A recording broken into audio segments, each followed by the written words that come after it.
ವಿಚಾರಗಳ ಬಗ್ಗೆ ಚರ್ಚೆ ಮಾಡಲಿಕ್ಕೆ ನಮ್ಮ ಜೊತೆಗೆ ಅತಿಥಿಗಳು ಕೂಡ ಜಾಯ್ನ್ ಆಗಿದ್ದಾರೆ. ಅವ್ರನ್ನ ಕಾರ್ಯಕ್ರಮಕ್ಕೆ ಸ್ವಾಗತ ಮಾಡ್ತೀನಿ. ಮೊದಲದಾಗಿ ಕಾಂಗ್ರೆಸ್ ವಕ್ತಾರರಾಗಿರುವಂತಹ ಅಬ್ದುಲ್ ಮುನೀರ್ ಅವರು ಇದ್ದಾರೆ. ಸರ್, ತಮಗೆ ಸ್ವಾಗತ ಕಾರ್ಯಕ್ರಮಕ್ಕೆ. ಹಾಗೆ ಬಿಜೆಪಿ ವಕ್ತಾರರಾಗಿರುವಂತಹ BV ಗಣೇಶ್ ಅವರು ಜಾಯ್ನ್ ಆಗಿದ್ದಾರೆ ನಮ್ಮ ಜೊತೆಗೆ. ಸರ್ ನಮಸ್ತೆ, ಸ್ವಾಗತ. ಸರ್, ಬಿಜೆಪಿ ವಕ್ತಾರರಿಂದಲೂ ಶುರು ಮಾಡ್ತಾ ಇದ್ದೀನಿ. ಆಪರೇಷನ್ ಕಮಲ ಬಿಜೆಪಿಗೆ ಹೊಸದಲ್ಲ, ಹುಟ್ಟು ಹಾಕಿದ್ದು ನೀವೇ, ಅದಕ್ಕೆ ಸೂತ್ರಧಾರಿಗಳು ನೀವೇ, ಕರ್ನಾಟಕದಿಂದಲೇ ಅದು ಶುರುವಾಯಿತು. ಈ 55 ಜನ ಲಿಸ್ಟು ಕಾಶ್ಯಪ್ ಅವರು ಹೇಳಿದ್ದಾರೆ. ಒಂದು ಲಿಸ್ಟು ನಮಗೂ ಕೊಟ್ಟುಬಿಡಿ ಪ್ರಿಂಟ್ ಅಂತ ಓದಿ ಹೇಳಿಬಿಡ್ತೀವಿ. MB ಪಾಟೀಲ್ರೇ ಭಾಳ ಸ್ಪಷ್ಟವಾಗಿ ಹೇಳಿದ್ದಾರೆ. ನೀವು ಅವ್ರ ಪಕ್ಷದ ಕಾಶ್ಯಪ್ನವ್ರು ಹೇಳಿದರೆ ಬಿಡ್ರಿ, ಅದ್ಯಾವುದು ದೊಡ್ಡ ವಿಷಯ ಅಲ್ಲ. ಆಪರೇಷನ್ ಕಮಲ ಅನ್ನೋದು ಅಸಾಧ್ಯವಾದ ಮಾತು ಅಂತ MB ಪಾಟೀಲ್ರೇ ಹೇಳಿದ್ದಾರೆ. ಓಕೆ, ಅವ್ರು ಭಾಳ ಸ್ಪಷ್ಟವಾಗಿ ಸಂಖ್ಯಾಧಾರಿತವಾಗಿ ಎಲ್ಲ ಹೇಳಿದ್ರು. ಅಸಾಧ್ಯವಾದ ಮಾತು ಅಂತಂದಮೇಲೆ ನಮಗೇನಾದ್ರೂ ಚಿಂತನೆ ಇಲ್ಲ, ನಾವೇನು ಮಾಡಬೇಕಾಗಿಲ್ಲ. ಅವ್ರ ಮನೆಗೆ ಅವರೇ ಕಲ್ಲು ಹೊಡಿತಿರುವಾಗ ಆ ಕಲ್ಲು ನಮ್ಮ ಕೈಯಲ್ಲಿ ಕೊಡೋ ಅವಶ್ಯಕತೆ ಇಲ್ಲ. ಅವ್ರಿಗೆ ಉಳ್ಕೊಳ್ತಿದ್ದಾರೆ, ನಾವೇನಾದ್ರೂ. ಆದರೆ ಆಪರೇಷನ್ ಕಮಲ ಅನ್ನೋದು ನಮಗೆ ಅದರ ಅವಶ್ಯಕತೆ ಇಲ್ಲ. ಅದರ ಸತ್ಯಕ್ಕೆ ದೂರವಾದ ಮಾತು. ಮಾನ್ಯ ನಮ್ಮ ಸಚಿವರು ಭಾಳ ಸ್ಪಷ್ಟ, ಪರಸ್ಪರ ಅವರೇ ಕುದುರೆ ವ್ಯಾಪಾರ ಮಾಡ್ಕೊತಿದ್ದಾರೆ. ನಾವು ಹೇಳಿದ್ದಲ್ಲ, ಮಾನ್ಯ ಮುಖ್ಯಮಂತ್ರಿಗಳೇ ಹೇಳಿದ್ದು. DK ಶಿವಕುಮಾರ್ ಅವ್ರಿಗೆ ಶಾಸಕರ ಬೆಂಬಲ ಇಲ್ಲ ಅಂತ ನಾವು ಹೇಳಿದ್ದಲ್ಲಪ್ಪ, ಅವ್ರು ಹೇಳಿದ್ದು. ಅದಕ್ಕೆ ನಮ್ಮ ಮೇಲಕ್ಕೆ ಕೋತಿ ಮೊಸರು ಕುಡಿದು ಮೇಕೆ ಬಾಯಿಗೆ ಓರಿಸ್ತು ಅಂದ ನಿಮಗೆ. ಅವ್ರ ಪಕ್ಷದಲ್ಲಿ ಅವ್ರು ಹೇಳಿದ್ದು. ಈಗ ಪಕ್ಷದ ಸಂಪೂರ್ಣ ಬೆಂಬಲ ಮಾನ್ಯ DK ಶಿವಕುಮಾರ್ಗೆ ಇರ್ಬೋದು, ಆದರೆ ಶಾಸಕರ ಬೆಂಬಲ ಇಲ್ಲ ಅಂದರೆ ಸಾಧ್ಯ ಇಲ್ಲ. ಅಲ್ಲ, ಯಾಕೆ ಬಿಜೆಪಿಗೆ ಅಸಾಧ್ಯವಾಗದ ಮಾತು ಅಂತ ಹೇಳಿದ್ರೆ, ಸರ್ ಈಗ ಅಸಾಧ್ಯವಾಗಿದ್ದನ್ನು ಸಾಧ್ಯ ಮಾಡಿ ತೋರಿಸಿದ್ರಿ ನೀವು. ಭಾಳಷ್ಟು ಉದಾಹರಣೆ ಕೊಡಬಲ್ಲೆ ನಾನು. ಮೇಘಾಲಯ, ಮಣಿಪುರ, ಮಧ್ಯಪ್ರದೇಶ ಎರಡೆಡೆ ಮೇಲೆ ಗೆದ್ದರು ನೀವು. ಭಾಳ ದೊಡ್ಡ ಮ್ಯಾಜಿಕ್ಕನ್ನು ಮಾಡಿದ್ದೀರಿ. ಹಾಗಾಗಿನೇ ಅಸಾಧ್ಯವಾಗಿದ್ದು ಬಿಜೆಪಿಗೆ ಯಾವುದಿಲ್ಲ ಅಂತ.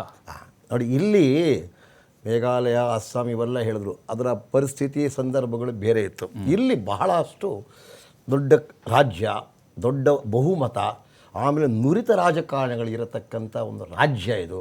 ಎರಡೆರಡು ಬಾರಿ ಮುಖ್ಯಮಂತ್ರಿಗಳು ಸಿದ್ದರಾಮಯ್ಯನವರಾಗಿದ್ದರೆ, DK ಶಿವಕುಮಾರ್ ಅವರು ಕೂಡ ರಾಜಕೀಯದಲ್ಲೇನು ಇದಲ್ಲ, ಅವರು ಬಹಳ ಪಳೆದಂಥ ಧೀರ, ಮತ್ತು ಒಂದು ದಿಲ್ ಇದೆ ಆತನಿಗೆ, ಒಂದು ಶಕ್ತಿ ಇದೆ, ಸಂಘಟನಾ ಚಾತುರ್ಯ ಇದೆ, ಆಮೇಲೆ ಪಕ್ಷವನ್ನು ಅಧಿಕಾರಕ್ಕೆ ತರಬೇಕು ಅನ್ನತಕ್ಕಂಥ ಒಂದು ಛಲನೂ ಇದೆ. ಇದೆಲ್ಲ ನಾನು ಒಪ್ತೀನಿ, ನಾನು ಒಪ್ಪಲ್ಲ ಅಂತ ಏನಿಲ್ಲ. ಹಾಗಾಗಿ ಹೈಕಮಾಂಡೂ ಕೂಡ ಕರ್ನಾಟಕ ರಾಜ್ಯ ಒಂದು ವಿಶೇಷವಾದಂಥ ರಾಜ್ಯ ಅಂತ ಅದು ತನ್ನ ಇದರಲ್ಲಿ ಇಟ್ಕೊಂಡಿರೋದ್ರಿಂದ ಇದರಲ್ಲಿ ಅಸಾಧ್ಯವಾದಂಥ ಮಾತು ಅಂತ ಯಾಕೆ ಹೇಳ್ತೀನಿ ಅಂದರೆ, 140 ಜನ ಇರತಕ್ಕಂಥ ಇದಕ್ಕೆ ನಾವು ಕೈ ಹಾಕೋಕ್ಕೇನು ಅವಶ್ಯಕತೆ ಇದೆಯಾ? ಅವರಾದರೂ ಹೊಡೆದೋದ್ರೆ ರಾಜಕೀಯದಲ್ಲಿ ಯಾವುದೂ ಅಸಾಧ್ಯ ಅಲ್ಲ ಅನ್ನೋದ್ರು ಆ ಸ್ಥಾನ ಖಾಲಿ ಇರಲ್ಲ. 6 ತಿಂಗಳು ರಾಷ್ಟ್ರಪತಿ ಆಡಳಿತ ಬರ್ಬೋದು, ಅವಾಗ ಏನಾದರೂ ಆಗಬಹುದು. ಅವರವರೇ ಕಿತ್ತಾಡ್ಕೊಂಡು ಚಿಲ್ಲಾಪಿಲ್ಲಿ ಆದಾಗ ಒಂದು ಪ್ರಯತ್ನ ರಾಜಕೀಯವಾಗಿ ನಡೆಯುತ್ತೆ ಹೊರತು ಪಕ್ಷಾತೀತವಾಗಿ. ಆ ಪಕ್ಷಾತೀತವಾದದ್ರಲ್ಲಿ ಭಾರತೀಯ ಜನತಾ ಪಕ್ಷ ಇರಲ್ಲ. ಆದರೆ ಭಾರತೀಯ ಜನತಾ ಪಕ್ಷದ ಆಸರೆ ಬೇಕು ಅಂತ ಬಂದಾಗ ಆವಾಗ ದೊಡ್ಡವರು ವರಿಷ್ಠ ಯೋಚನೆ ಬೇಕು ಅಂತ ಬಂದ್ರೆ ಬಿಡೋ ಮಾತೇ ಇಲ್ಲ ಸಾಲು. ಆಮೇಲೆ ರಾಜ್ಯದಲ್ಲಿ ಯಾವುದೇ ರಾಜ್ಯದಲ್ಲಿ ಮುಖ್ಯಮಂತ್ರಿ ಸ್ಥಾನದ ಆಗಲಿ ಅಧಿಕಾರ ಖಾಲಿ ಇದ್ದಂಥ ರಾಜ್ಯ ಎಲ್ಲೂ ನೋಡಿಲ್ಲ, ನೀವು ನೋಡೋಕೆ ಸಾಧ್ಯವೂ ಇಲ್ಲ. ಇದಕ್ಕೆ ನೆಕ್ಸ್ಟ್ ಇದರಲ್ಲಿ ಹೇಳ್ತೀನಿ ಉದಾಹರಣೆ, ಕಾಂಗ್ರೆಸ್ನವರೇ ಹೇಗೆ ಮಾಡಿದ್ರು ರಾಜ್ಯದಲ್ಲಿ ನಾನು ಹೇಳ್ತೀನಿ. Yes sir.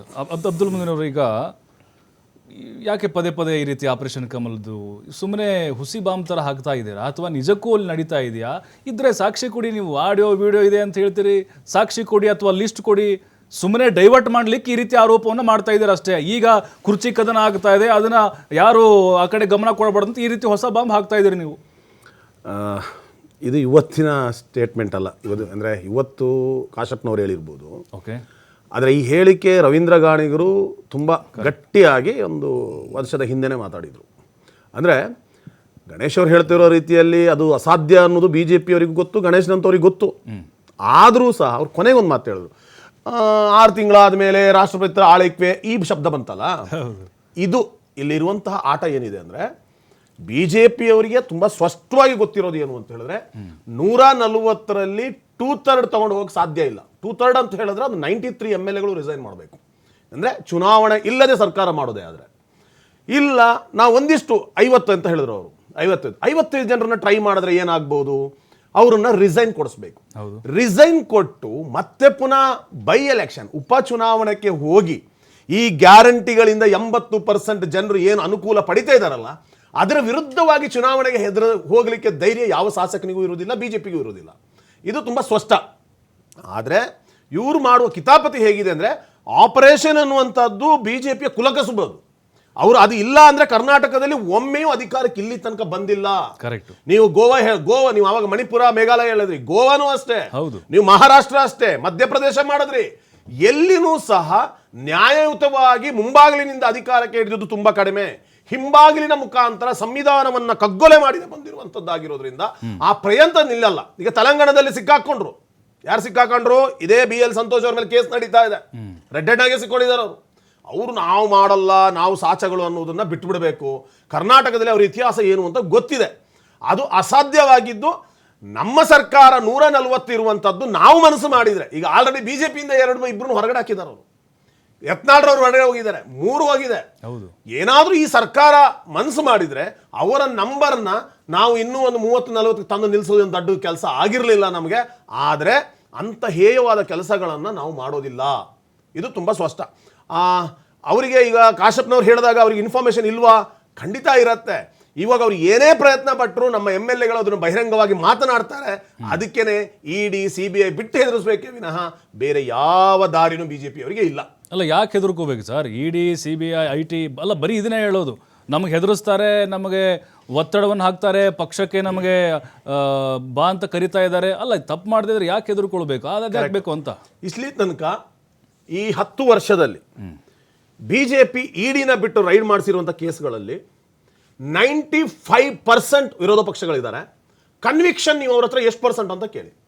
ಅವ್ರು ಈಗ ED ರೈಡ್ ಮಾಡಾದ್ಮೇಲೆ ಅವ್ರು ಭ್ರಷ್ಟರು ಅಂದಮೇಲೆ ನೀವು ಶಿಕ್ಷೆ ಕೊಡಬೇಕಲ್ವಾ? ಕರೆಕ್ಟ್. ನೀವು ಇಲ್ಲಿ ತನಕ ಎಷ್ಟು ರೈಡ್ ಮಾಡಿದ್ದನ್ನ ನೀವು ಅದನ್ನು ತಾರ್ಕಿಕ ಅಂತ್ಯಕ್ಕೆ ತಗೊಂಡು ಹೋಗ್ಬಿಟ್ಟು ಅವ್ರಿಗೆ ಶಿಕ್ಷೆ ಕೊಟ್ರಿ ಅಂತ. UPA ಸರ್ಕಾರ ಇತ್ತು ಆವಾಗ ED ರೈಡ್ಗಳ ನೀವು ದಾಖಲೆಗಳನ್ನು ಗಮನಿಸಿದ್ರೆ 54% ಸ್ವಂತ ಪಕ್ಷಗಳ ಅಂದ್ರೆ UPA ಕೂಟ ಏನಿದೆ ಅವ್ರ ಮೇಲೆ ನಡೆದಿರುವಂತಹ ED ರೈಡ್ಗಳು, 45% ವಿರೋಧ ಪಕ್ಷಗಳ ಮೇಲೆ ನಡೆದಿರುವಂತಹ ED ರೈಡ್ಗಳು. ಇವತ್ತು ಅದರ ಮಹತ್ವನೇ ಕಳ್ಕೊಂಡಿದ್ವಿ ನಾವು. ED IT ಅಂದ್ರೆ ಒಂದು ರೆಸ್ಪೆಕ್ಟ್ ಇತ್ತು, ಒಂದು ಭಯ ಇತ್ತು. ಇವತ್ತು ಹಾಗಿಲ್ಲ, ಹಾಗೆ ಉಳ್ಕೊಂಡಿಲ್ಲ. ಅದು ಎಲ್ಲಾ ಕಾನೂನುಗಳು ಅಧಿಕಾರಕ್ಕೆ ಬರಕ್ಕೆ ಏನು ಬೇಕು ಅದನ್ನ